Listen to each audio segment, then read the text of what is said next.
আজকে আপনার গলব্লাডারে পাথর হয়েছে, আপনি কি করে জানতে পারবেন? সোনোগ্রাফি রিপোর্টটা করে। হয়তো আপনার পেটে যন্ত্রণা হচ্ছিল, বা হয়তো আপনার ডাক্তারবাবু আপনাকে বলেছে ইউএসজি রিপোর্টটা করান, তাহলে আপনি জানতে পেলেন যে আমার গলব্লাডারে পাথর হয়েছে। গলব্লাডারে পাথর হলেই নাকি ব্যথা হয় এটা কোনো কম্পালসারি নয়। অনেক সময় কী হয়, আপনার পাথর থাকলেও আপনার ব্যথা হয় না, আবার অনেক সময় তীব্র কিন্তু যন্ত্রণা হয়। দেখুন, গলব্লাডারে পাথরের জন্য আপনার ট্রিটমেন্টটা কী?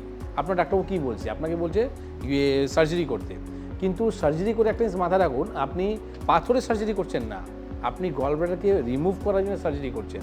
আপনার শরীরের মধ্যে একটা অঙ্গ, একটা অর্গেন, তাকে যদি আপনি বার করে দেন, আগামী দিন কী হবে?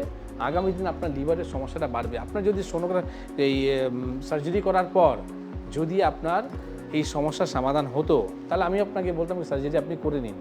কিন্তু এটা করে নেবার পর কী হবে? আপনার লিভারের সমস্যাটা বেড়ে যাবে, মানে আপনার হজম শক্তিটা কমেই যাবে। যাদের সার্জারি হয়েছে তাদেরকে কি জিজ্ঞেস করুন, আজকে তারা বেছে বেছে জিনিসটা খেতে হয়, তাদের হজম শক্তি কমে গেছে, খাওয়া দাওয়া ঠিকভাবে হজম হয় না।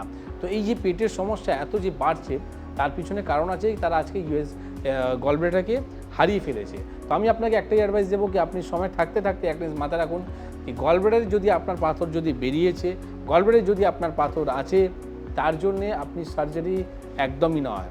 আপনার যদি শরীরের মধ্যে কোনো রোগ হয়েছে, তাহলে তাকে ঠিক করার দায়িত্ব আপনার শরীরটা আছে। অনেক ডিজিজ আছে যেটা আমাদের শরীরের মধ্যে রোগগুলো তৈরি হয়, আবার সেটা কিন্তু নিজে থেকে ঠিক হয়ে যায়, মানে কী হয়, ডিজলভ হয়ে যায়।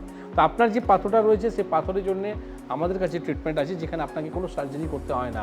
উইদাউট সার্জারি আপনি গলব্লাডার পাথরের ট্রিটমেন্ট করবেন, আর আপনার গলব্লাডার কিন্তু রয়ে যাবে। তাতে উপকার কী হবে?